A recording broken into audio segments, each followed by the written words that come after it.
안녕하세요, 율리입니다. 반갑습니다. 저희가 지난 시간에는 내가 작성하는 첫 번째 코드, 가장 기본적인 산술 연산을 알아봤는데요. 이제 그것을 컴파일하려고 하니까 오류가 발생했어요. 그 오류가 발생했는데 그걸 해결하는 방법 첫 번째 코드 블럭에 대해서 알아보도록 할게요.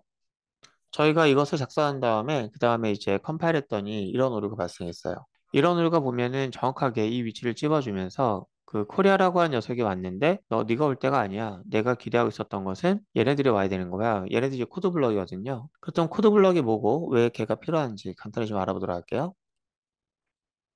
우리가 작성하는 코드는 반드시 두 개의 블럭을 가지게 되어 있는데요. 하나는 함수라는 블럭에 이제 감싸져 있어야 되고, 두 번째는 그 함수들은 클래스라는 블럭에 감싸져야 돼요. 왜 그런지는 이 얘기가 좀 복잡하긴 한데, 나중에 함수 단어를 배울 때 좀 더 자세히 설명하면 될 것 같고요. 그 다음에 클래스라는 녀석도 나중에 자세히 설명하면 될 것 같긴 한데, 일단 지금은 앞으로 얘네들을 볼 거기 때문에 얘가 뭔지는 간단하게 좀 짚고 넘어가야 될 것 같아요. 일단 함수라는 녀석은 어떤 녀석이냐면은 모든 코드를 가둘 수 있는 가장 기본 단위가 돼요.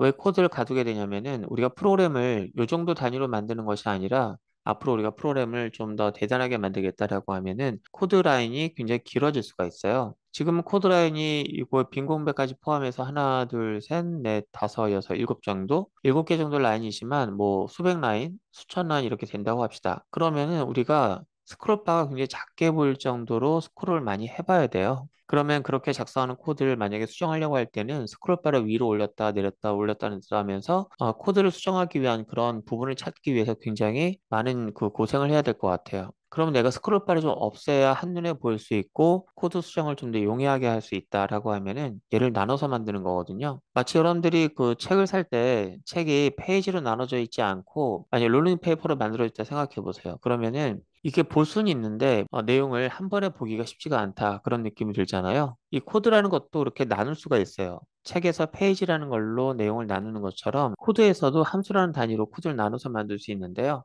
그래서 우리가 어쨌든 무조건 기본적으로 만들어지는 함수가 있는데 그게 메인 함수거든요. 이 메인 함수라는 녀석은 코드를 가지고 있는 가장 중요한 기본 영역을 제공해줘요. 자, 우린 여기다 작성을 했는데 만약에 우리가 이제 하다가 코드가 좀 길어졌다고 가정할게요. 그러면은 이것도 크고 이것도 크다고 가정하겠습니다. 물론 크진 않은데 만약에 그렇다 가정하면 얘를 다른 함수로 나눠줄 수가 있어요.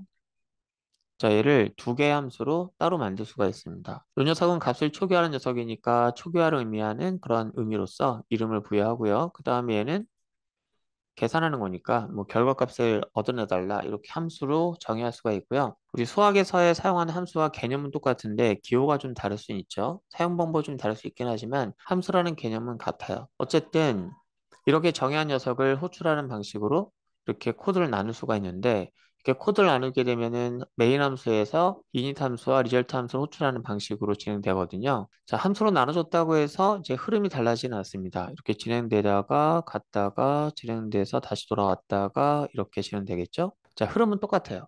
근데 코드를 나눌 수가 있다는 거죠. 이렇게 코드를 나눈 기본 단위가 함수인데 함수라는 단위를 우리는 사용할 수 있기 때문에 무조건 함수로 이제 이걸 나누는 것부터 시작을 하게 되는 거예요. 그러니까 우리는 당분간은 메인 함수 하나만 쓸 건데 어쨌든 우리가 알아야 할 포인트는 코드는 함수 안에 들어간다. 그 또 하나는 함수가 이렇게 나눠질 수 있다고 하면은 함수도 많아질 것 같아요. 코드가 많아지면 길어질 거고, 길어지면 잘릴 거고, 잘리면 또 그 개체수가 함수라는 개체수가 많아지겠죠. 그럼 걔네들도 이렇게 수납할 수 있는 공간이 필요하지 않을까요? 그쵸? 그렇게 해서 만들어진 울타리가 있는데, 그래서 더 큰 울타리가 클래스예요. 이 클래스가 뭔지는 뭐 나중에 자세히 설명드리도록 하고요. 그동안 우리가 이것을 배우기 전까지는 일단 이렇게 할게요. 함수는 메인 함수 하나만 배울 거예요. 그리고 클래스라는 녀석은 이 파일명과 같아야 돼요.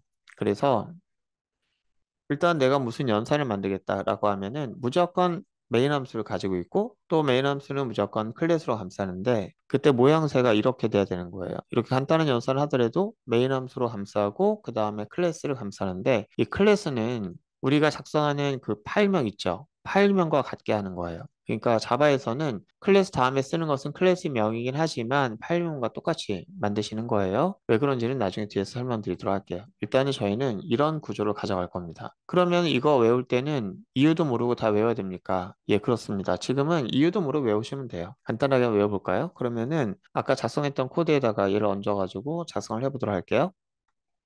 저기 다시 왔는데요.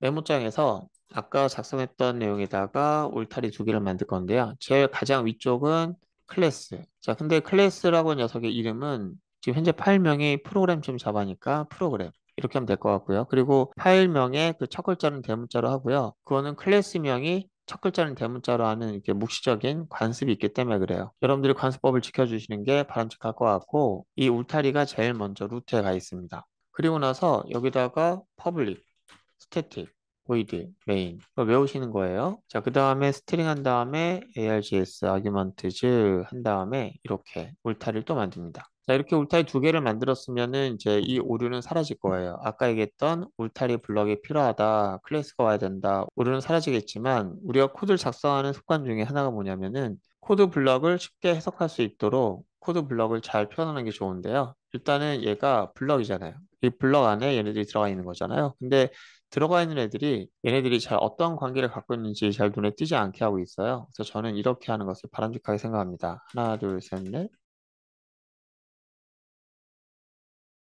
자, 이렇게 하면은 클래스라는 블럭이 있고 이 블럭에 얘네들이 감싸져 있다라는 것을 들어쓰기로 쉽게 표현할 수가 있잖아요. 보기에도 편하고요. 그럼 메인 함수가 있는데 메인 함수 블럭이 있잖아요. 그럼 얘네들도 그 블럭에 포함되어 있는데 그럼 얘네들도 또 들여쓰기 하는 거 아닐까요? 그렇습니다. 그렇게 하셔야 돼요.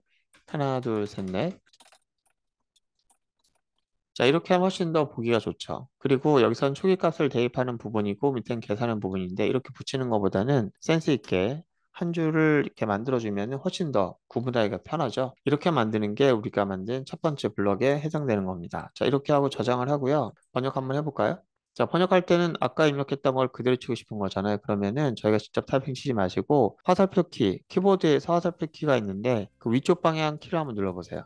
그럼 아까 입력했던 내용이 바로 나오거든요. 이 상태에서 엔터 입력하겠습니다.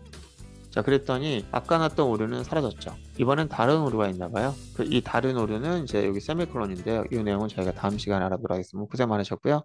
다음 시간에 뵙도록 하겠습니다.